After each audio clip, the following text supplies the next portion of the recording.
Good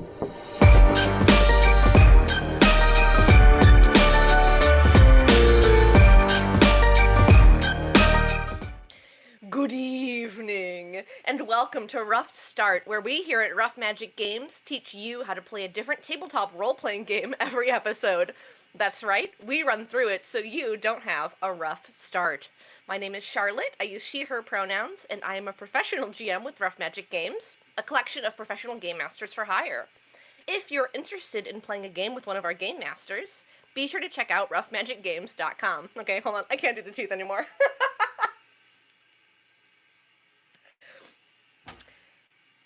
If you already know who we are and love what we do, check out our Patreon. The link is in the doobly-doo below. I love exploring the wide world of pen and paper role-playing games, and I can't wait to take you all on this journey with me tonight. It's going to be so much fun because I am joined by... Oh, I say my own name?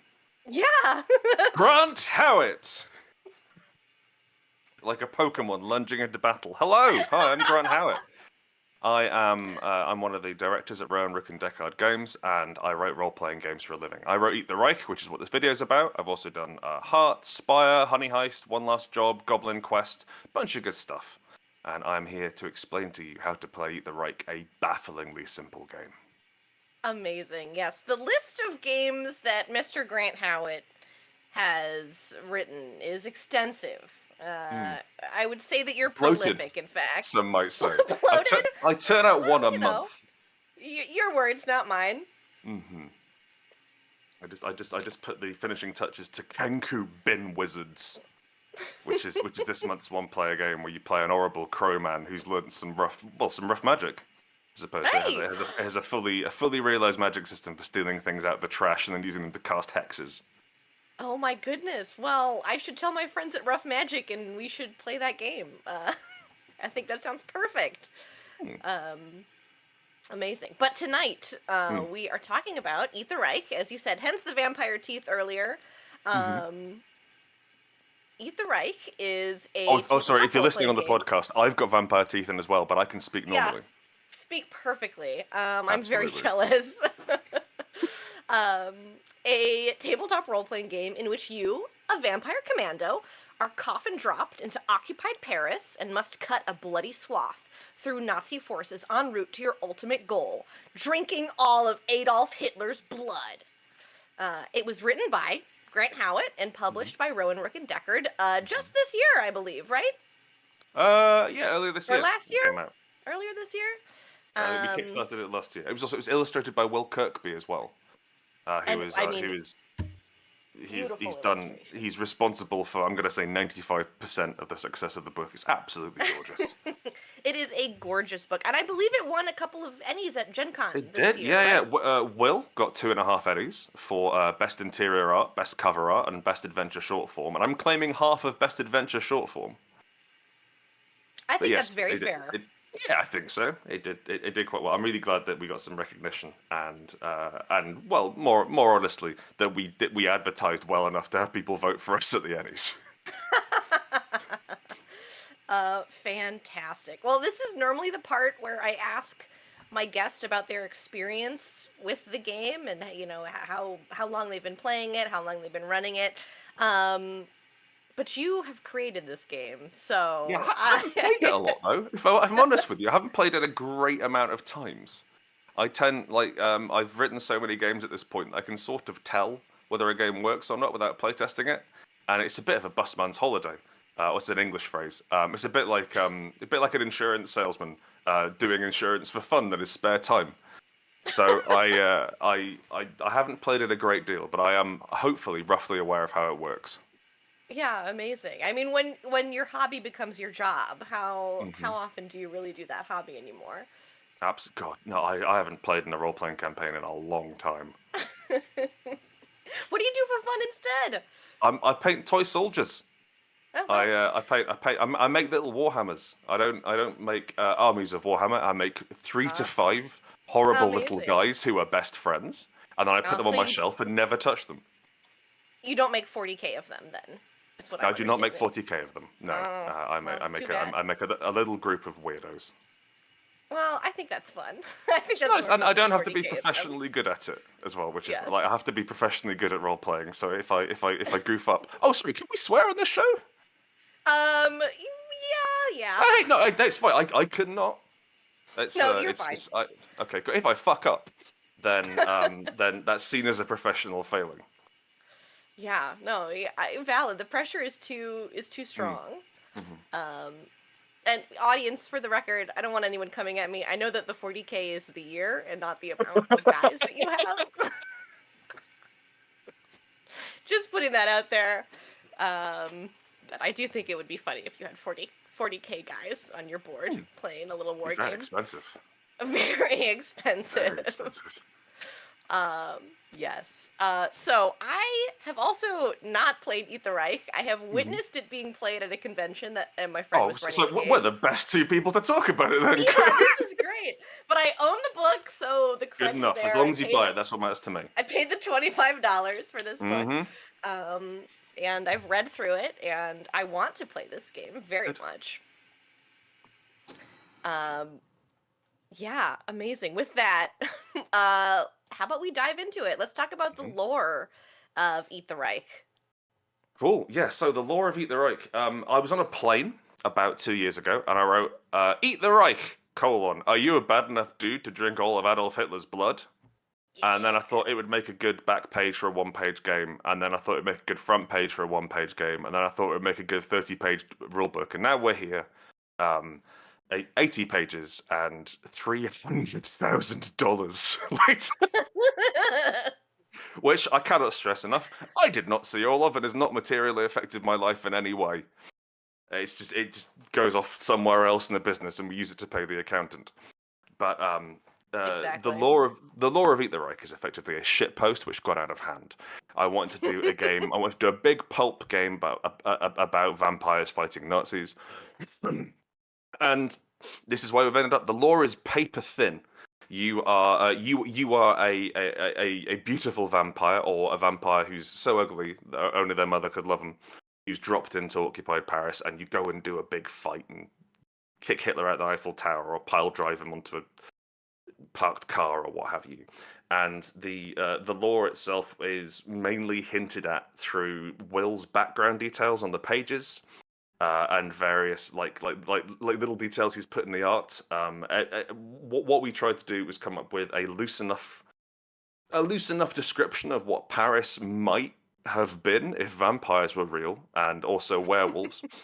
And then give the GM enough room to make up their own stuff around that. And I think every GM who's run Eat the Reich, and indeed any role playing game ever, makes up their own stuff and goes around it. So we wanted to provide the bare minimum, but enough for a GM and for the players as well to feel confident. Because one of the trickiest parts about Eat the Reich as a player is you don't ask questions; you say what's happening.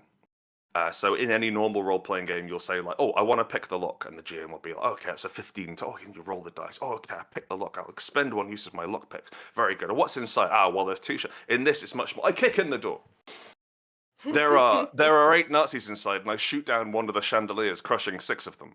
It's much more player focused and creative. So that's the hardest thing to get your head around. And I think by providing the lowest possible bar to historical accuracy, we're able to empower players to make creative decisions.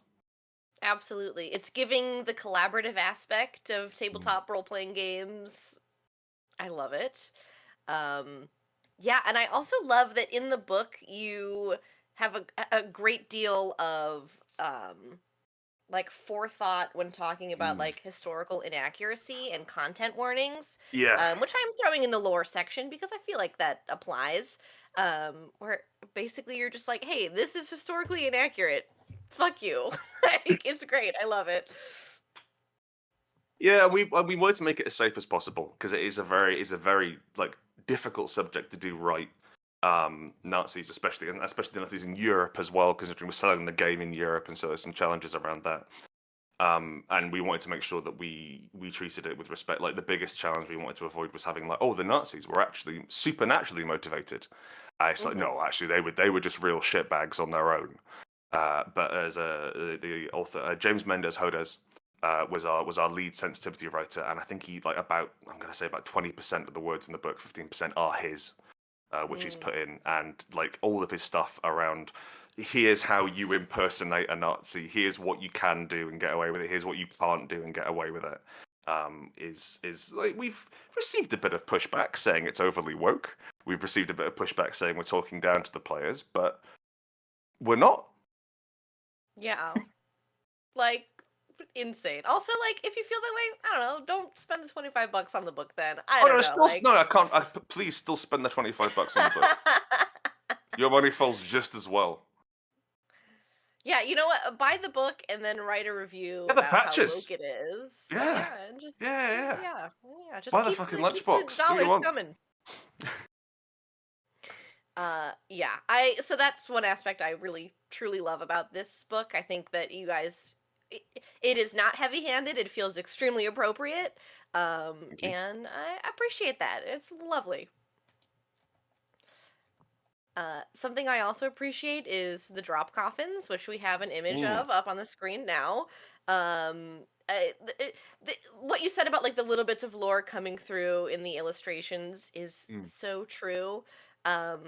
These drop coffins that the vampires, get hoisted from, flying over Paris and splat onto the ground and then get revived with nun Yeah, blood. instantly kill the user. Yeah, Yeah, you start off the game double dead because you were already dead yeah. because you're a vampire.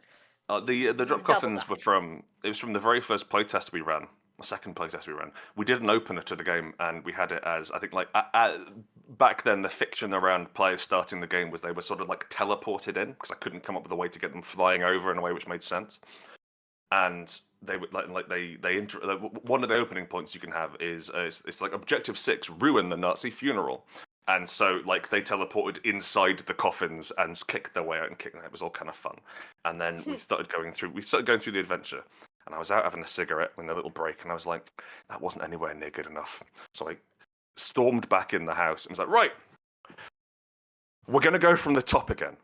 Except you're going to be strapped into iron coffins with no parachutes, which smash into the ground. And that is kind of like a tone setting for where to start the game. I think like that gives you an idea of the technology and what you should, like, how subtle you should be being.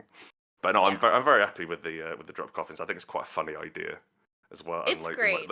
And it ties into the whole sort of weird science World War II thing as well. Yes, and decidedly very unsubtle. Yes, very much so. Amazing. Is there anything else you want to add on about the lore, the world of this? I've like, already slightly... spoken more about the lore than I ever have before. It's inaccurate historical fiction. Go from there. Amazing. Beautiful. Fantastic. Well, then I think if that's the case, I think we can get into kind of the mechanics of the game. So, Eat the Reich is a little bit different. I have definitely talked about different TTRPGs on this show before, things that are not afraid to be a little different. But I think the main thing about Eat the Reich is that you do not create a character in Eat the Reich. No, there are you do 6 not. characters to choose from. We've got some more information about little vampires on the screen right now, but I think the next slide we have the 6 character options. Yes. So we have Irina, a gothic socialite warlock who brought a cavalry saber from home. Nicole, a hard-bitten, gun-toting resistance explosive expert. Cosgrave, an East London wide boy necromancer, and I did have to look up what a wide boy was. Yeah, you know what? We got a few complaints about that, but I decided to stop filing down my rough edges for you American types. No, I understand. Look, that's what Google is for. Like, I could look it up. So for anyone American watching or listening, a wide boy is someone who makes his money via illegal means. Like, I will say, in the mouth of an American, it sounds like a slur when you say. Okay, I can't say Check it out anymore. that Then. white It's boy. done. It's done. No, it's done. This is a nice young man, necromancer. Then we have Chuck, a rotting cowboy, just trying to get along. Astrid, who has an ancient predator soul coiled around her own. And Flint, a half-bat monstrosity who lives in a cave. So the reason why we have pre-gen characters is twofold. The first one is this is loosely based on an earlier game of mine called Havoc Brigade, which I think you can get off our website as a PDF. And I wrote that back in 2014, 15. And the idea for that is you play a unit of commandos, but this time you're orcs. And you have to sneak your way into an imperial city and abduct a prince, so you can do magic on his brain and find out what the people are doing. And I thought like the best way I could communicate the setting for that, because I wanted to do orcs a bit differently, was to have 6 pre-gen characters representing 5 of the orc clans and 1 character who was 6 goblins in a trench coat. And Perfect. we, for the first few drafts of Eat the Reich, back when it was an Apocalypse World game, we had full character creation. In fact, the very first thing I wrote for it, mechanics-wise, was a series of tables you rolled on, which generated your powers. And from that, you concocted a vampire type. But unfortunately, everyone's characters weren't sexy enough. Everyone kept making dorks. And like, oh no, I'm just this sort of sniveling little vampire who isn't very cool. I was like, no, you have to be cool. You have to be slick. Otherwise, it doesn't quite land as a joke. And so, after much soul searching, we just made up the 6 vampires, and I got Will to draw them, and that was the first art he did for the game. And from there, I think that by providing the characters, it is a bit of a turn-off to a lot of traditional role players who like making their own character and like a more open-ended story. And we were trying to offer something different with this, which is like everything's in the box, everything's in the book. You've got all your characters, all the mission, all the rules, everything's here. So if you're not especially used to role-playing, if this is the first time you've GM'd or you haven't gamed in a while, all you need to do is get the thing and sit down and play through. And they give you like each character. I mean, you described the characters. They're a loose set of stereotypes, sort of stapled together, which you can inhabit, and there's enough there to have some wiggle room. And like everyone's Cosgrove is different, everyone's Flint is different, but they're all it makes sure that the story has the right beats, as it were, without getting people's way too much. But yes, you pick a character, and if any of those, if you like the look of any of those, you can have them. Amazing. Yeah, if there's one thing I know about vampires is that they must be sexy and cool. So. Absolutely. No Nosferatu in this group. Yeah, no, well. I've got my Nosferatu vest on today, actually. There it is. Amazing. And I did a little bandana moment for Chuck as an American, so. Oh, well, yeehaw. Yeah, yeehaw. If only I had borrowed my mom's cowboy hat. Alas. What is a cowboy? Well, she has a cowboy hat, that's for sure. Oh, okay. And what was I gonna say? Oh, as someone who's been playing TTRPGs for over a decade at this point, I am always looking for something new and like exciting that I haven't done before. And I feel like if you are out there and you're like me and you want something new, a game where you have pre-generated characters like this, I think is a really good idea. Because I for one, am sick of making characters. I've made a lot in my day. I'm out of ideas. I love making characters. I actually think making characters is significantly more fun than playing role-playing games. Okay, I lied. I agree, honestly. But like my favorite part of any role-playing game campaign, and so like traditionally what I do is I pick out the people who I want to play with, and I pick out the setting and the system, and we sit down. It's like, right, make your characters, and I'll make the campaign based on what you do, and vice versa. So I used to run a lot of 13th Age, which I don't know whether that was very popular in America, but it was a fantasy heartbreaker D&D style thing by Pelgrane Press. It is popular here. I don't know. I've heard of it, but I'm also like, I know a lot of weird TTRPGs, so I have no frame of reference for what was actually popular here. 13th Age is a cracking game, and it came out about 10 years ago now.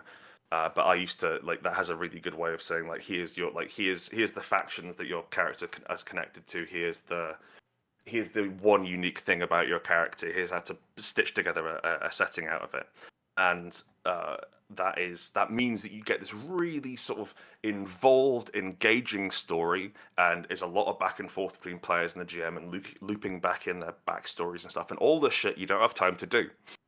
And so we just sidestepped all of that by saying, here are some paper-thin dolls you can stretch over your own face, and you can play a Russian vampire. Or you can play an American vampire. And it's just, and you can just do the thing.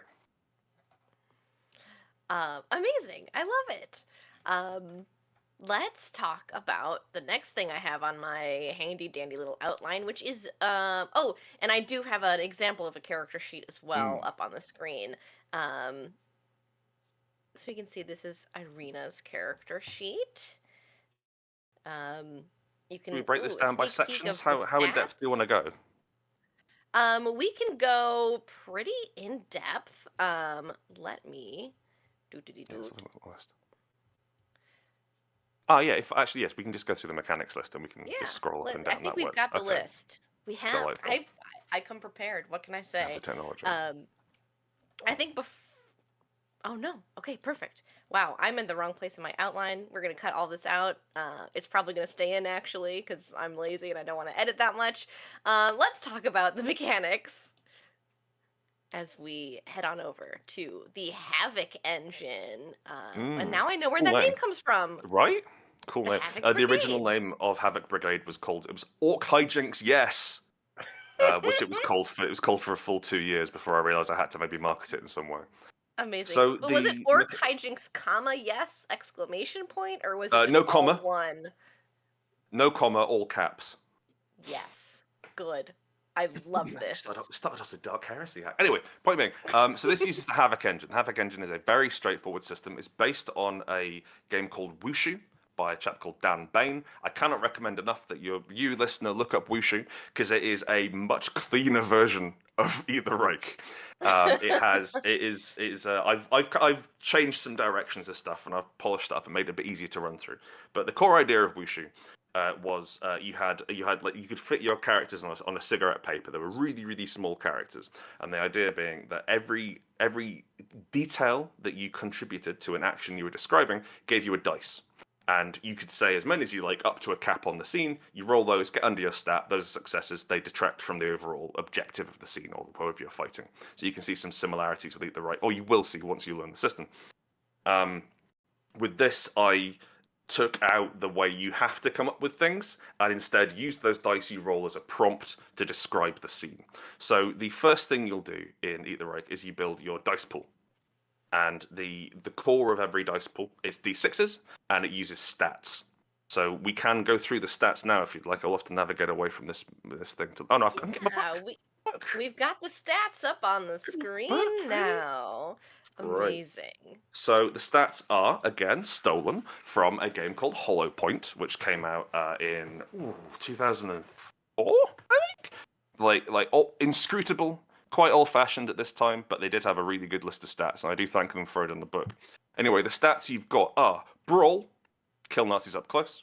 Con, lie to Nazis and persuade them to do things. Fix, not fix Nazis, but repair and modify and do general mechanical stuff. Search, look for things, usually Nazis. Shoot, fight Nazis at a distance, so throwing things counts as shoot, although I'm really not that bothered. Sneak, where you sneak around your problems, often Nazis, and then finally terrify, where you do some brisk close-up psyops on some Nazis. And these are all ranked from 2 or 1 or 2. I forget whether they get 1 to 4 for all the characters. There's like I tried to make sure that everyone had a decent spread of things they could try, but they were all focused on one particular area. These form the basis of your pool. So if you have a 3 in search and you're going to look for a way around the gun emplacement, so you'd have to charge it head on, then you grab 3 dice and start from there.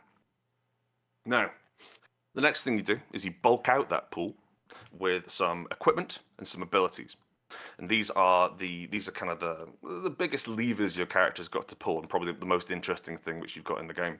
You start off with equipment. You start off with generally around 4 pieces. Some characters have more, some characters have less. And every time you use one of these, it adds a d6 to the pool, and you cross off a use. You can see on the character sheet there's little check boxes there, which you cross off. The final checkbox of any item counts double, which I stole from Legend of Zelda. And that is, which makes it exciting to use up weapons. I also note I've had no original ideas throughout this entire process. I'm merely a funnel that it sort of comes through. Well, as Mark Twain said, a good writer borrows, a great writer steals. Oh, thank you, Mark. So Very good. You can also loot things as you go through. Generally, at the end of every scene, you're allowed to pick up a thing, and it will be you can either get a generic piece of equipment. We have some of those listed in the book, and some of the locations, most of the locations have something interesting you can grab. So you can get like a big crucifix from the church. You can get a mobile weapons platform from the German Technology Pavilion. I think you can get Napoleon's mummified horse in the museum. There's cute little things you can get as you go through. Hell yeah. And then the other half of your character is abilities. And so abilities are your vampiric powers, and these were the first things I came up with in the system, and they've sort of a few vestiges have clung on there. But these work like equipment, except they're not used up when they're triggered. Instead, you spend blood, usually one blood, to power them. And for these, again, you add a dice to your pool for each one you use, and they bulk out your dice. Amazing, and I think that we have blood on the next slide, in fact. Right. Hey! Blood is acquired. Every Nazi is full of around 10 pints of blood they're barely using. So you can take it out of them. And once we get to the success and failure section later on, we'll talk about how you drain blood. But it's something you do instead of advancing the plot or instead of attacking a threat. It's something which you spend time doing. But you can get yourself back up. Like quite commonly, people will spend spare successes on blood, or they'll just decide, well, this round I'm going to go and drink a load of blood and get shot, and then I can come back next round. Yeah. The other thing I want to mention about equipment and abilities is every single one has a little phrase after it in brackets or parentheses if you're nasty, and these have a series of plus marks in them. Now, if you involve this vague theme in your description, you get as many extra dice in addition to the one you've already grabbed as there are plus marks next to it. So, for example, Cosgrave's sawn-off shotgun has two. It says ++ point blank. So if you describe using it at point blank range, you grab 3 dice and add them to your pool. These are generally the more awkward something is to fit into casual narration, the more pluses it gets.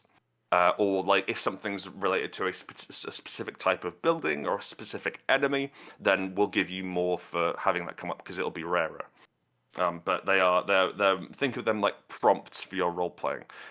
When you get additional equipment, the GM is encouraged to come up with new ways of using those and new bonus things. My favorite one I've seen is. It was a packet of cigarettes, which is in a fan product, and the special trigger is, "Oh, please don't smoke in here, sir," which I really like. I think that's tremendously funny. Oh, that's very good. I think that's everything you need to know about building a pool. Should we talk about rolling them? What's next? Yeah, let's talk about rolling them, I think, on the next slide. Yeah, we've got this lovely illustration once again. Beautiful illustration from Will. So, as I said, it's a D6 system, and what you're looking for is 4s, 5s, and 6s when you roll them. If it doesn't say 4, 5, and 6, you can throw it away. Unless there are a couple of characters who have either they can upgrade into it or they start with it. So, for example, Chuck has Corpse Eater, which is a special ability. This is a special type of ability which doesn't give you extra dice, but if you roll any ones, you get blood, as Chuck is assumed to just be casually chewing on arms and legs as you walk through the scene. We've similarly just like all Americans. Yeah, yeehaw, baby. Similar, and there's Cosgrave can upgrade into Dead Man's Luck. Cosgrave is legally dead, unlike everyone else who's just actually dead. And Cosgrave. So for every one that you've rolled, you reduce the GM's attack dice by 1, so they give you extra defense in that way. So there's some other little things you can get, but mostly you're looking for 4s, 5s, and 6s. 4s, 5s, and 6s. And sorry, podcast listeners, I just dropped my book. The 4s and 5s count as 1 success. 6s count as 2, and they're called criticals or specials. I can't remember. What does it say in the picture? Critical. And Great, then you they're called activate criticals. a special. Mm-hmm. So criticals either count double, so it's you inflict. They either count double, and we'll talk about what they do in a bit, or they activate special abilities. So the special ability for Arena, which she starts with, is Deadeye Shot. When you use a ranged weapon, special, reduce a threat's attack rating by 1, which means that she is able to say target heavy weapons users that sort of thing, or again shoot that chandelier which drops down on top of someone's head, so that you can neutralize threats in that way rather than harming them. But once you've done that, the GM rolls a similar pool of dice generated from a, honestly, slightly arcane reinforcement system, which we'll get into later on. But they have a similarly sized dice pool to you, probably a bit smaller. They roll it, and again, discard anything which shows 1 to 3. So you're left with your successes. At that point, once that's happened, you then start narrating what's going on. At the start of your turn, you set up your action. So let's say, for example, I'm going to snipe Nazis from the top of a church. I'm going to say, right, cool, that's shoot. So I'll grab 3 dice for that, and I'm going to use my exquisite hunting rifle. So that's another dice, and I'm in an elevated position. So that's another dice. And that's enough for me. So you roll those, you count the successes, and then once that's happened, you spend those 4, 5s, and 6s on stuff. There are, I think, 4 things you can do with dice. 5 things you can do. 4 things you can do with dice. 5. One of them special. Yeah. You can advance an objective, and so the way that we handle scenes and progression and any sort of challenge, I suppose, in the game is with an objective rating, and the objective is usually between 2 and 12, and every success you spend reduces it by 1. When it hits 0, it's done. It is a very straightforward way of abstracting these 4 vampires are going to romp and stomp their way across the town square. You can eliminate a threat, which means that you, instead of applying this success to the objective, you apply it directly to a threat. You can't hope to kill everyone around you because you're in the middle of an occupied city, but you can suppress threats which set other people up to attack the objective. So if you're feeling like it, you can fight some Nazis, or if you think it might be tactically viable, you can do that too. The third one is defending yourself against Nazi attacks. Now this is crucial because every success the GM rolled is a point of effectively damage against you. If you don't neutralize all of those, you take a wound or you take an injury, which we'll get onto later. You want to avoid injuries, but really you can take a few, and when you die, it's really cool. So it doesn't super matter. The other neat thing about injuries is that is the GM's one of the few times the GM gets absolute carte blanche to describe whatever they want happening to you. It's quite good fun because like vampires, you can toss them around like rag dolls and they don't die. So you can get them impaled and rip their arms off and all sorts of stuff, and really lay some punishment down on the players, which is kind of fun. The fourth thing you can do is feed on Nazi blood. So again, for any of those successes, you can up your blood by 1. Or 2 if you spend a special. And then the 5th thing is activate special. So if you're all only 6s, you can activate those special abilities on your sheet, which are generally a bit more exciting. Once that's been resolved, if the GM has any attack dice left or any damage dice left, I don't remember what they're called, but it's definitely one of those words, you take injuries, but we'll get to that in a little bit. What's next on the list? Amazing. And I do want to add about criticals for each of those things. So critical, you advance your objective by 2. Oh yeah, of course. You reduce a threat by 2 instead of 1. So criticals are very helpful, and not only just activating your special. They're twice as good. Yeah, and each of these, you add details to the scene as the player, like you mentioned. That's like yes. Player is very much in narrative conversation with everyone else at the table in this game. And we've got a little bit in the game which says it's on page 30, 31. It's like here's some ideas around what details to give, and so like while you're advancing the objective, you describe running across that rooftop while you're taking out Nazis. You describe the bullets hitting them. When you're spending defenses, you narrate getting shot and running away or what have you. So you're encouraged to build the scene. You don't strictly have to. The game works as a straight exchange of dice, but it is dreadfully boring if you don't come up with interesting things. So it's an excuse to come up with cool fight scenes more than a tactical war game, let's say. Yeah, I mean, you definitely have to channel the energy of when you were a kid playing pretend on the playground. Yeah. Like, I shoot you with my laser gun. Well, I have a laser shield. Well, my laser gun penetrates laser shields. Like, that's the energy that we are bringing to Eat the Reich. Mm-hmm. Absolutely. I love that. So, as you said, we will talk about injuries next. But Mm. first, we're going to take a quick little break. We will run some ads, and then we will see you to talk about injuries and some other fun stuff. After the break, we'll see you then, listeners and viewers. Bye. Stay tuned. Don't touch that dial. Don't touch it. Leave it alone.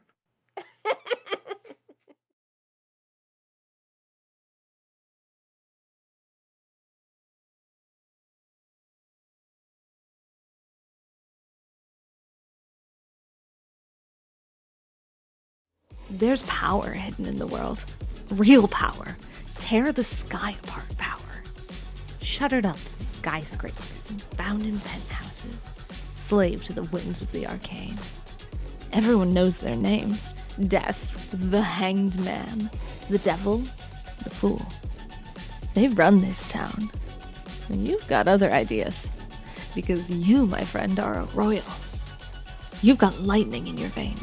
Sorcerer King blood, Witch Queen blood, royal blood. It's not enough on its own. You'll need people you can trust. You'll need a plan.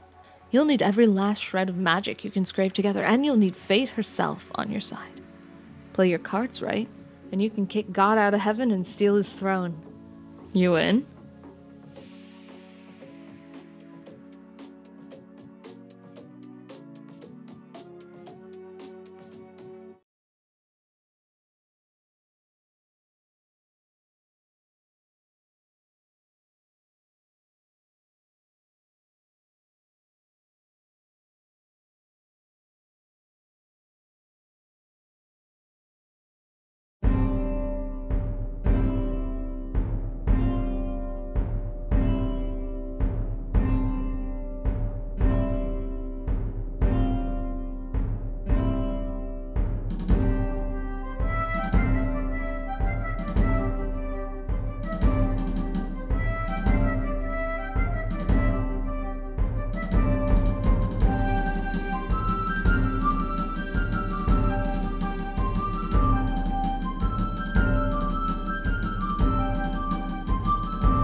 Hello, and welcome back to Rough Start. Tonight, the inimitable Grant Howitt and I are talking about Eat the Reich.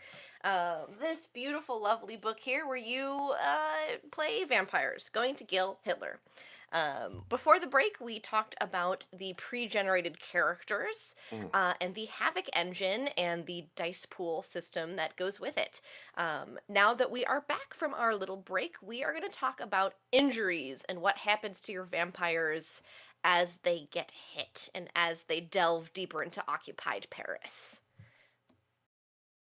So injuries are almost optional in this game because you always choose to spend dice on defense. So most injuries you take are either from an Übermensch, which we'll get onto later, which are the sort of the big bads full of like Nazis full of magic blood, which you can drink to level up, or if you roll terribly. But generally, as well, I'll talk about how it happens. If the GM has any attack dice remaining by the end, or like once you've resolved your dice and you've done all your descriptions, you mark an injury. You roll a d6 on your character sheet. You have 3 different categories for injuries, and each character has different categories under that. The first entry in each category is always free. Those are always cosmetic, and the second entry always has some sort of negative mechanical effect. And generally, like we set up the joke. So it like for Arena, she has hair ruffled and then shot in the head, that sort of thing. or wrist injury, arm ripped off, that sort of thing. So it also gives you a little bit of a gives you a narrative beat to lean into later on. You roll one of those injuries, and if you roll the same category which you've already marked, then you upgrade to the one with a mechanical problem attached to it. If the GM has, what is this number, 3 or more attack dice remaining, you are taken down. So vampires in this game are very, very tough. It's a superhero game basically. But if there are 3 attack dice left, you are taken down. You mark both boxes in whatever injury you roll, and then you have to be rescued. And rescuing you becomes a tiny little objective, which is stuck underneath the normal objective, which the other players have to do to get you out of there.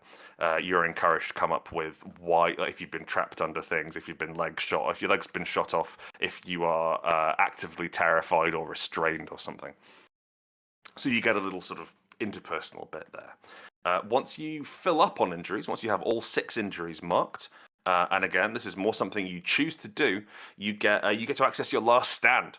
And your last stand is a big pool of 8 dice you just roll, and you apply however you like, and you get to describe a really cool thing you do, and then you die. Everyone has their own little last stand. Again, these are adapted from Havoc Brigade, except in that you didn't die, you had a once per game overload move. But say, for example, Nicole's last stand, the weapons expert, is rigged to blow. Erinia has forbidden sorceries. Cosgrave has an undead horde, that sort of thing. And so they are. It lets you go out with a bang. It lets you go out excitingly and take over the narrative for that last bit, and hopefully make a dent as well. Yes. Absolutely. Any death in a TTRPG should be explosive and exciting. It was I forget the name of the game. It was a Apocalypse World mech game I was playing years ago back in New York, and they had like the deal was it was very Pacific Rim inspired. So you had to have 2 pilots per mech, and your mech had a class, and then your pilots had a class, and every single character class had a death move. So when they die, activates this ability.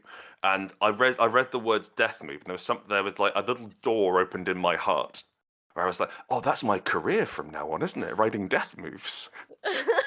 so everyone's got a death move, and I think they're the bee's knees. I think they're wonderful things. Yeah, they're awesome. The first time I encountered something like that was in 7th C 2nd edition, where they have the death spiral. Yes. Which is just, I think, a lovely mechanic. The rest of that game, I could take or leave, but the death spiral, that's the good stuff.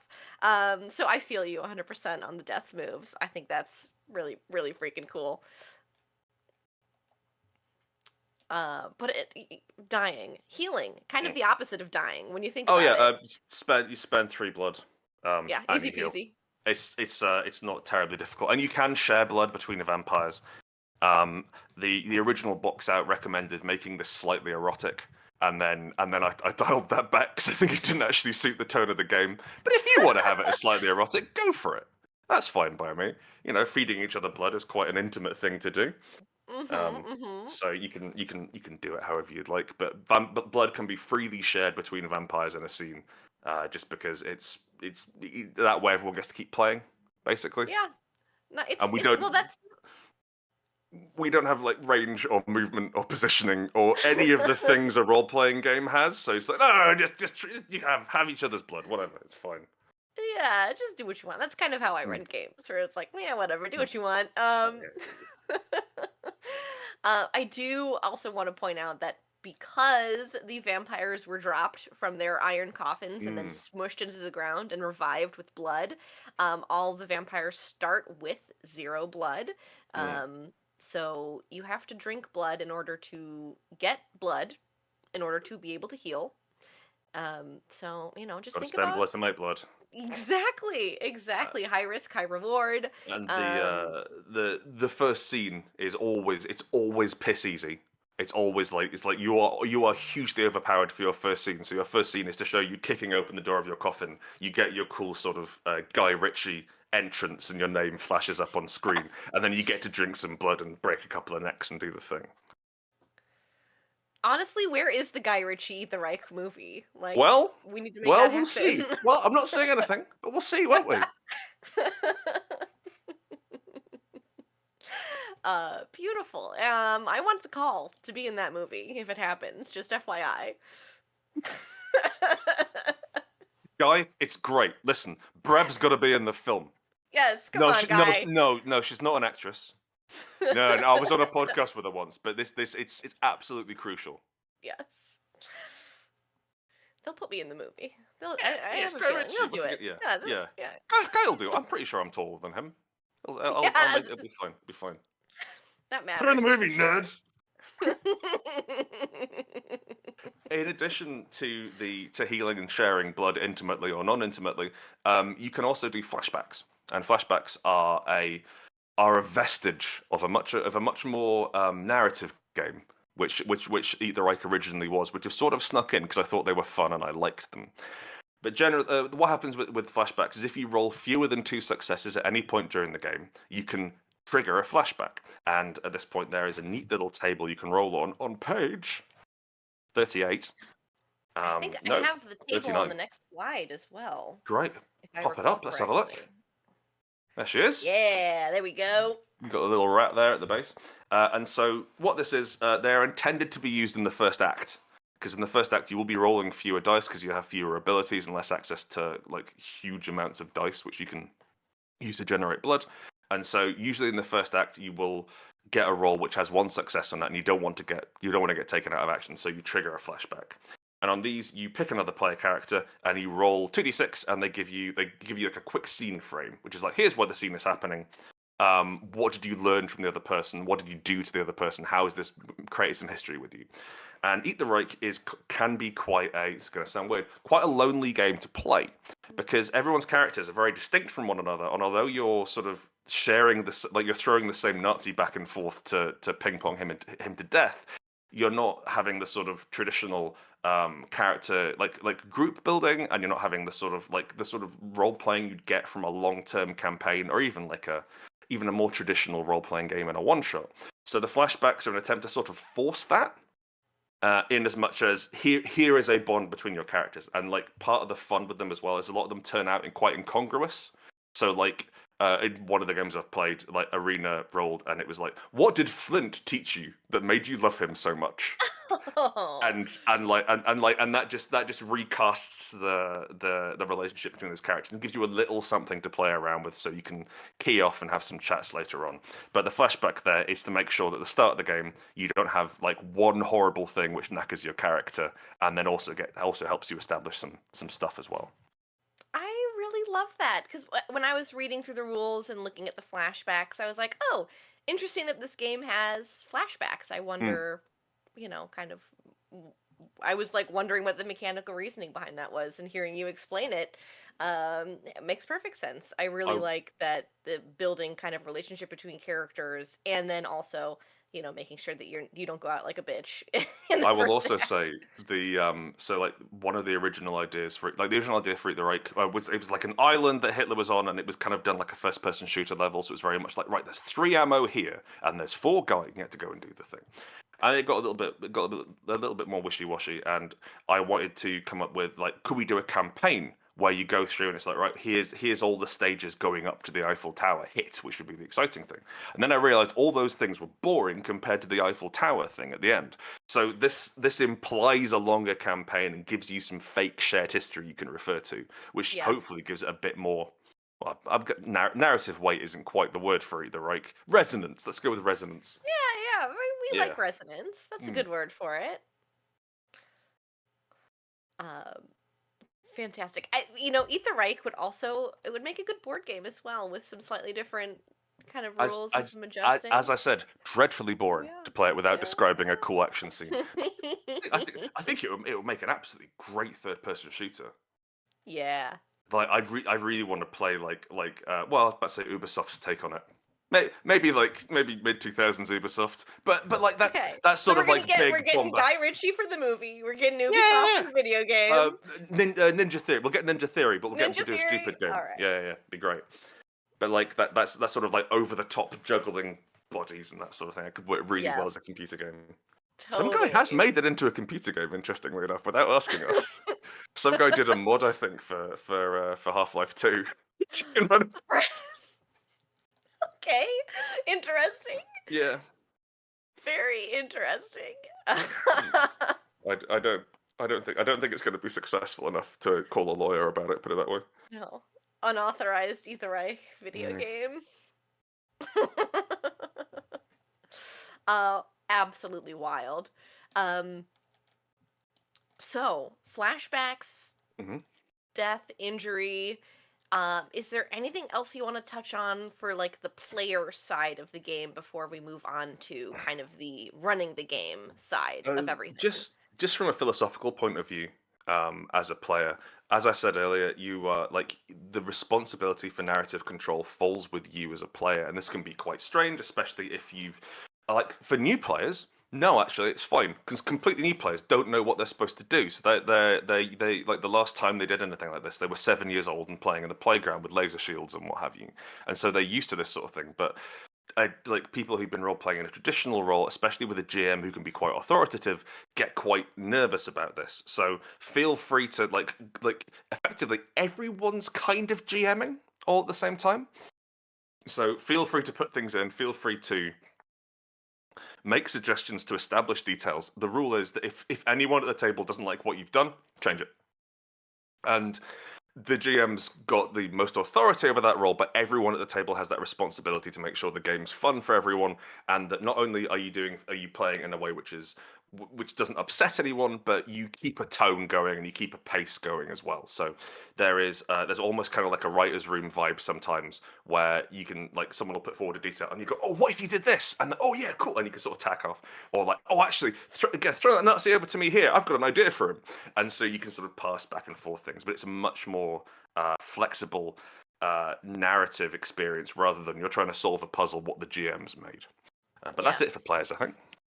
I love that. I think having the attitude that you're responsible for everyone's fun at the table Mm. is the right attitude to have for every TTRPG. But yeah, And absolutely. maybe just like life with your friends and your relationships. I think that's just good advice in general. I think what's the thing? I think like doing some GMing really teaches you to be a better player in a lot of ways. Because it teaches you Absolutely. not just about describing things, but like story positioning and the best thing I ever saw around this was playing a cyberpunk game, cyberpunk whatever, back before it had the 2077 on it, and it had there were these 2 characters who didn't get on whatsoever.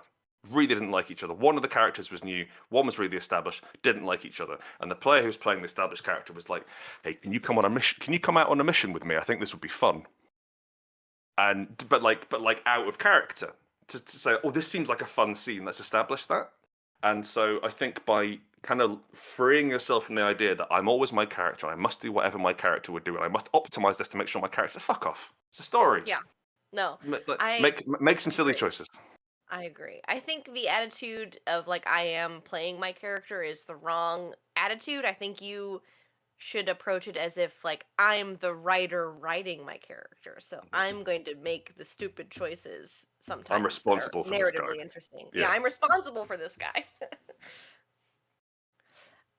Amazing. Let's move on over to running the game, the GM side of things. I have no idea what the next slide is. I don't remember. So let's find out.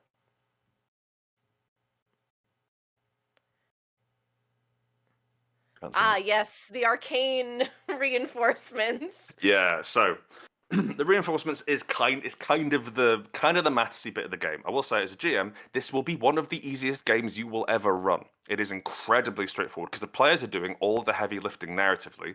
The adventures in the book and the aim of the game is to kill Hitler, which everyone already wants to do.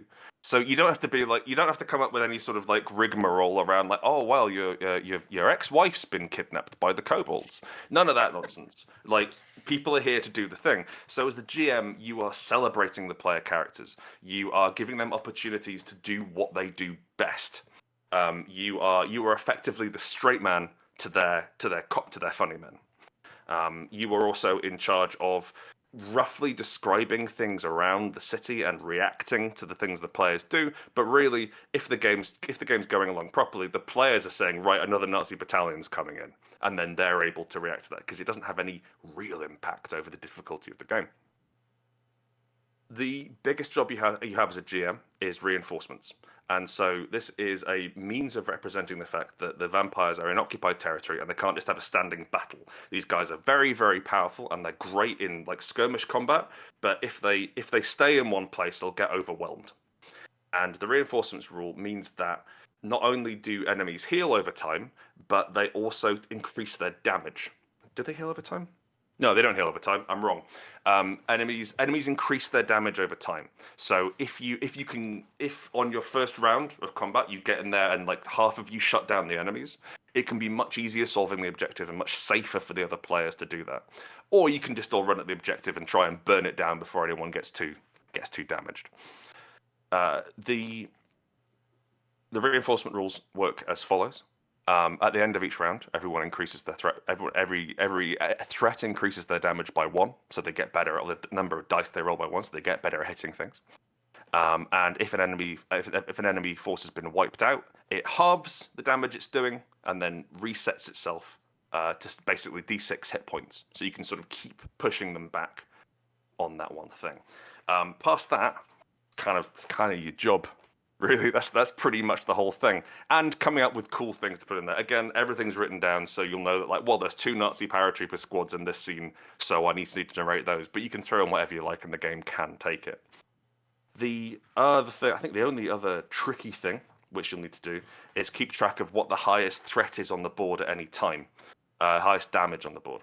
So when players act, when vampires roll dice, the highest current damage on the board is the number of dice that you roll, and it's +1 for every other named baddie in the scene. So Eat the Reich works on a slightly different scale from most role-playing games, so it's not Heinrich and Hans and Fritz, but it's a squad, and a squad is a single enemy that you're fighting. So for every additional squad past the one which you're referencing, add 1 dice to that, which means that if you roll badly on the objective, or if you don't especially focus on it, or if you piss around and drink blood for a bit, it can quite quickly mount up to the GM's rolling 8 dice against you, and you just can't hold out. Yeah. Yeah. I mean, I think that makes perfect sense. The only thing that would be slightly different is the Ubermensch, the kind of I think yes, like mini bosses. Yeah. So how the do they work? Ubermensch. Yeah. So the Ubermensch are deployed through Paris. There are 4 of them technically, and they range from too easy to be interesting to too hard to be interesting. But generally, you can have a go, and it's kind of neat. There's the Dämonenblut, who is an out of work actor who's been riddled with demon blood, and you can find him in the theatre, in the opera. There is the Rosthexe, or the Rust Witch, who is an entropy wizard. I think came up with some cockamamie stuff, but ancient Atlantean implants. It's a really good drawing of her as well. Yes, here we are. Rust Witch, just Rust Witch. She had her true name removed by a team of surgical occultists. Uses golden technology harvested from Atlantean satellite ruins. Amazing. I opened up right up to her on the book. Yeah, I just she's great. opened her page. Her weapon is bad luck, so she makes planes drop into you, or like she rides a Ferris wheel from the amusements. There is the Stahlsoldat, who is kind of half robot, half person baddie. You find him in the technology pavilion, and the deal is that he is plugged. He has 1940s. Lots of 1940s tech, so the entire museum is pressure plated and it's plugged into him, so he can tell where you are. But like we don't have cameras in that sort of thing, so it's kind of cute. And then the final one, of course, is the Wehrhund, which is Hitler's personal bodyguard, which is a Nazi werewolf, which is the opposite of an Allied vampire. These guys are all like these for the GM. These are your characters, and I will say as well, from a role playing point of view, we didn't want to make any of them dyed-in-the-wool Nazis because that wouldn't be really fun to play. So they're like they have shacked up with the Nazis and they're working with the Nazis, but they are wrong for different reasons as well, which you can lean into. And also one of them's a big dog, so fine. But with these are your characters, these are the ones you're playing. These are the only things the characters don't get absolute narrative authority over. So if a character has a name, that means that they are effectively protected. And they can't be like you can describe kicking them out of a window, but it won't kill them. And so it's up to the GM to come up with a way to make that work, or what have you. They're also what you'll be doing the most damage to the players with. The Rust Witch is especially dangerous. She has a challenge rating of 2. In fact, we didn't mention challenge in the mechanics before. The challenge, an enemy's challenge rating is rated from 0 to 2. Most of them are 0, and this it automatically reduces a player's pool of successful dice by that amount. So 2 is absolutely nightmarish. Like that's knocking a good pool in half. Yeah. Which means that, but like there are ways around that. I think like Arena has abilities which can reduce difficulty.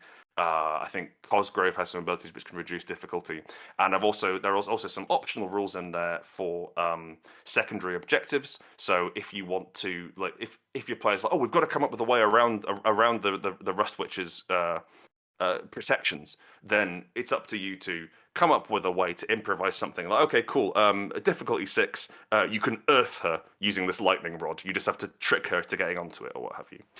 But those are going to be the like. Most of Eat the Reich is this romp and stomp through Paris, and then you hit an Übermensch, and it's a romp and stomp on some vampires. So they provide texture.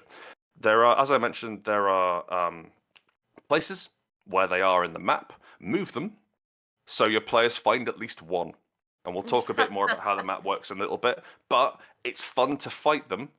If they have to fight all 4, then it might be a bit tricky. But just put them wherever you'd like. One of the other things which we've mentioned as well is every enemy has tasting notes for its blood, and also every enemy has like foreboding or things which you can mention before it arrives. And so I quite like the idea of like seeing the evidence of a baddie before you fight it. Means that it's not going to come as a surprise that, oh yeah, it's a magical Rust Witch who's riding a Ferris wheel. But if you're able to have weird things happening on the way up to there, or like oh here's an exsanguinated corpse which we didn't make, that sort of thing. So like seed it around there, and then whenever it's interesting, throw them in. Don't feel bound by the limits of the map as to where people should be. Perfect. Oh, and when you kill an Übermensch, you drink their blood. And instead of getting normal blood points, which you can do as well, but once that's over, you level up. You drink that magical blood. And you'll note on your character sheet there are 3 checkbox abilities so you've got 6 abilities total. 3 of them you start with, and then 3 of them you have with checkboxes. And every time you defeat an Übermensch, you get to pick one of these and level up into them. Most of them are just more abilities that you can do, but this is where sort of the interesting, kind of game-breaking, kind of weird mechanical stuff happens, where you can start like messing with your character in more interesting ways. So like Arena's one of hers is Mantle of the Fell Beast, which is her demonology thing. And so you spend 2 blood and you bump your terrify and fight stats to 4, and everything else is 1 until the end of the scene as you become a nightmare hell dog. And so there's some, yeah. So there's some you kind of, I'm not going to say you get a character arc, but you get a bit of variety as you go through. Yeah, I think that makes perfect sense. Thank you so much for the in-depth look into reinforcements and the Ubermensch. This is why I love having people who wrote the game on the show, because I don't have to do hardly anything. It makes my job much easier. But yes, reinforcements for running the game. We already touched on threats and objectives a little bit earlier too. And you've talked about the map, so I think we can talk about kind of something I appreciate about Eat the Reich is that the mission is in the book. The adventure is right here. It's everything you need is in this beautiful. So we have the inaccurate map of Paris, as you can see here. Each one of these little boxes on here is a location, and Paris has been broken down into interesting places you could kill a Nazi. And you visit these in order, and each one of them has an objective to get through or to overcome a challenge or what have you. Every single objective is detailed in one of these little box outs. In one of these little paragraphs here, there is some brief details on what's going on, the enemies you might find there, and if there's any interesting loot, then that's mentioned as well. The rough idea is that you start over in Sector 3, and then fight your way through to Sector 1. If you want to know why you just don't drop next to the Eiffel Tower and do that, 1, it's boring because it's a game, shut up, and 2, something about running water.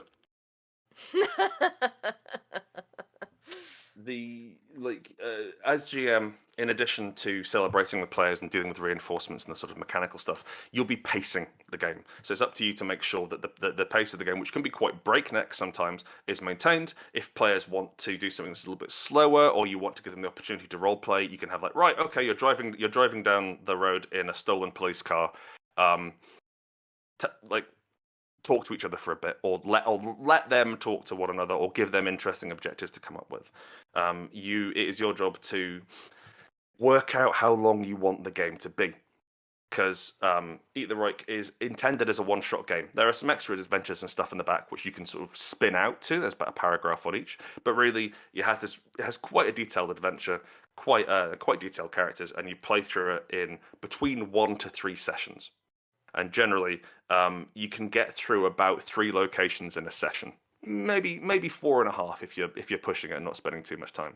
So if you want to have 3 sessions of play, you simply have effectively you spin it out until session 1 is Sector 3, session 2 is Sector 2, session 3 is Sector 1. And if you want to do it if you want to do it in a one shot, then you pick 1 location in each, and then go through until you get. So you can elide or go into as much detail as you like. The system can support it. The more fights you put the vampires into, they have ways of healing. They have ways of taking resources from the environment around them. But the more they fight, and the more Ubermenschen they fight, the more injuries they'll sustain, and then they have to start spending blood on that. And then if they're spending blood on that, they can't power their. But it's a role playing game. Make it up, right? Yeah, it's all make 'em ups. Amazing. Yeah, the adventure in here with the sectors, and you already kind of touched on the flow of play and pacing a little bit. I just want to touch on tone and kind of the other bits of advice you have for the GM. So the tone, I think anyone watching this has gathered that the tone is ultraviolet, imprecise, over the top. But always worth repeating. Over the top, imprecise, ultraviolet. Yeah. So it's camp in a way. It's camp. Yes. And not in a sort of show tunes wig sort of way, but more in a sort of splatter. It is intended to be ultra-violent. And I will say one interesting thing about the Reich is about 2/3 of the way through every game, the ultra-violence starts to get stale. And so people start to come up with more interesting ways to kill Nazis.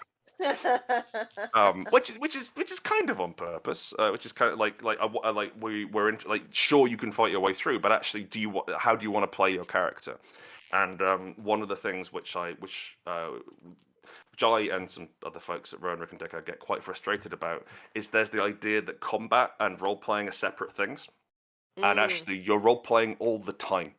You have to be, like, in combat, you are role-playing, and if you're not putting as much into a combat scene as you would into a discussion or what have you, then you need to reevaluate your priorities. Yeah. You are Agree. the tone is the GM's there to sort of steer it a little bit, but it's the players will be the ones who do it. And so yes, ultra violent in that you can get as violent as you like, and you should, and that's fun and encouraged. All the blood's bright pink for a reason because it doesn't look as serious. It is imprecise, so there's no, as I said earlier, there's no distances, there's not like a to hit roll, there's no like everything's incredibly loosey goosey and can change on the spin of a dime. That's not a phrase. Drop of a hat. I like spin of a dime though. Change at the spin of a dime. Yeah. Out here in the Old West, you look and change on the spin of a dime. So like don't fuck about with maps. Don't, like, if you want to get a picture of a church and say this is the church you're in, great, fine, whatever, and the players can be, oh, well, jump through that window there or what have you. But it's not about measuring things. It's very imprecise. It's much more about keeping the story ticking along. It kind of follows cartoon rules in that way as well. Like, you can quite happily leave things unresolved and just barrel forwards. And the final thing is over the top. And this actually hits a lot of my games. I had a very formative experience when back in 2013, when I very briefly trained to be a Mexican wrestler. And luchador was not my calling in life. They had a nickname for me in the gym, which was Mr. Natural, because I possessed the least innate talent of anyone who turned up to the school. Oh, I was really bad. I kept landing on my neck a lot, and you're not supposed to do that at all. I was bad at it, but I had a good time. It was some fitness in there and what have you. Yeah, what matters is you had fun. Yeah, and I'm fully recovered now as well. So it's 10 years ago. It's fine. But also, after we'd done a punishing workout, which you had to yell, you have to sing during the workout, because the part of the deal with Mexican wrestling, or any sort of wrestling in a sort of entertainment capacity, is you're acting whilst running a marathon, so you have to get used to screaming and shouting. So after the skills training and the exercises and what have you, we'd all sit down in the ring, and then one of the trainers would talk to us about gimmicks and how to sell yourself and how to act as a wrestler and how to be a face and a heel and that sort of thing. And one of the most crucial pieces of advice I ever received was from this guy, Greg Burridge, who said, "This isn't WWE. You also," and he's sort of pointed around the room, "you all look normal. No one wants to see you wrestle. You just look like a normal person. And we don't have the opportunity to have backstage drama. We don't have incredible promotional campaigns. You've got a silly outfit, and you're going to walk down those stairs, and people are going to watch you get the shit kicked out of you. So you've got between 5 and 10 seconds to tell them everything they need to know to get your character." And ever since I learned that, I've not roleplayed any other way. It's like, because this isn't an HBO miniseries. This is not an incredible work of staggering genius. This is some dumb shit you're doing with your friends. And so don't hold back. Don't worry about, oh, is this too silly? Is this too... No, sorry. Do the silly thing. Let people build on it. Let it rise and fall or what have you. But you don't need to worry about being coy or being classy about any of this stuff. And that's I think the advice. Yes, that's beautiful. I've always heard play your character like you're driving a stolen car. Yeah, it's Apocalypse World, I think, isn't it? Yeah, I think so. I think I first heard that in Apocalypse World. Play your character like an NPC. That's my like, because you've done a fair bit of LARPing as well. I've had a lot more fun. I don't know whether you've had this same experience. I really prefer NPCing in a LARP to actually playing a character, because with the character you've got motivations, you've got your ongoing plot lines, you've got to try and talk to other players, and they're like, oh, riddle-dee-dee, have you heard the secrets behind the mirror? And then, like, with the NPC, you're like, right, I've got one thing to do here, yep, and I'm going to do it as hard as I can. And that's you become part of a machine which the players are enjoying, as opposed to which is why I don't do vampire LARPs. Yeah, I think that is totally valid. Play your character like an NPC. Mm. Objective? Well, there are literally objectives in this game, so you have the Hmm. objective, maybe a Yeah, secondary objective. Get at it. Come do the on. thing. Do the thing. Yeah, Yeah. do the thing. Fall in love. Fall in love with a half man, half bat. Yeah, why not? Amazing. You did also touch on kind of further adventures, kind of you can hack your way into doing some other stuff with Eat It's the Reich yeah, too. the system for Eat the Reich, the Havoc engine, is very, very easy to write for. Every enemy is like 4 numbers, 3 numbers on a good day. And you just and they're generally between 2 and 8. I don't like big numbers. Just write down a series of numbers between 2 and 8 and tell the players about a Beautiful. Nazi. It's Amazing. very easy to hack. There are also, I will say, there's a game called Revamped, or a product called Revamped on Itch.io, which is a fan product for Eat the Reich, which has a bunch of additional missions and new characters. There is Manny, who is a swarm of bats in a trench coat, and there's a game, the one where you have to go and kill Mussolini, and he's on his train, and it starts with you getting hit by the train. Like it's a So cracking good. little book. That's And so someone else good. has been working on a 40k version, so like kind of like Dark Tide. So they go so it really works for like horde combat and that sort of thing.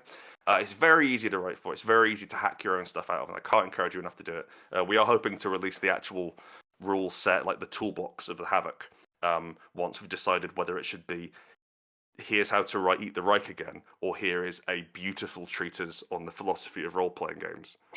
The second one's much harder to write.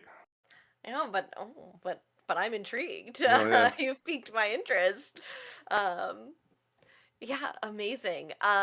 Before we close out, do you have anything else you want to say about Eat the Reich? No, we're good. It's fun, and I think It's I've been fun. really. It's fun. Yeah, I've been really impressed by the amount of stuff that people have made for it. One, the enthusiasm. Mm. People are running it over and over again with different groups of friends, and so it's clearly fun to empower people in that way. It's clearly fun to sort of bring that, especially to a new group. I've seen people making their own tokens, their own laminated maps of Palace. One guy at Gen Con made, I shit you not, 6 IV bags, which are rigged up with so the 6 IV bags with syringes of fake blood, with the blood points marked on each syringe, which hang up next to the player. Like, and he sort of brought it in this enormous steel briefcase. Like the level of enthusiasm, we've had cosplayers. The level of enthusiasm has been really, really cool, and that is again largely in thanks to Will's art, but also to the system, which hopefully helps people feel engaged and excited. But yeah, it's gone tremendously well, and I really wish I'd made it more expensive. It's not too late. Oh yeah, spoken like a true American. Oh, I feel insulted. I feel dirty now. And I think with that note, let's end Eat the Reich. This episode of Rough Start has been so much fun. If you out there made it this far in the video, let me know in the comments below how you would kill Hitler. I think I would have to go classic SMG. How about you, Grant? What, just before I answer, what is it that draws you in about the submachine gun? There's just something so like Inglorious Bastards about it. Like a Sten gun, like a Yeah. Just like visceral badass. Yeah, fair enough. Yeah. I think a train, but not where trains should be. I can dig it. That's enough. Yeah, work it out yourself. Dig it. There's a metro in Paris. Yeah. Beautiful. You can find Eat the Reich at rowanrookanddeckard.com. Once again, I am Charlotte Elena. You can find me online at the Cornbreb. Where can people find you, and what do you want to plug today, Grant? Cool. So they can find me at, I will say, we have an alternate URL for the website, which is easy to spell, which is rrdgames.com. That'll get you there just as easy. You don't have to work out how to spell Decard. Amazing. I spelt it wrong for the first year. What I'm going to plug is, so actually, if you go, I'm just going to fuck up. It's my things. We're traveling. I had it somewhere. Here they are. So on rdgames.com, there is every game I've ever written, aside from the ones I've not been brave enough to publish, and most of them for free. So you can go there and download them. Games such as Honey Heist, Eat the Reich, which you can buy there now. I think it's back in stock, although it's green now. The edges are green, not pink, which is exciting. We've changed that out for the second edition. printing. Heart, Spire, lots of good things. But what I'm here to promote is Royal Blood. And Royal Blood is a tarot heist role-playing game. I wrote it back in 2016. We forgot to promote it in any way and only printed about 9 copies. But it's pretty swish. The idea being that you play the court cards from a deck of tarot cards. So you play like the Knight of Wands or the King of Pentacles or what have you, and you are doing a heist to steal power from the arcane, so like Death, the Hanged Man, the Empress, that sort of thing.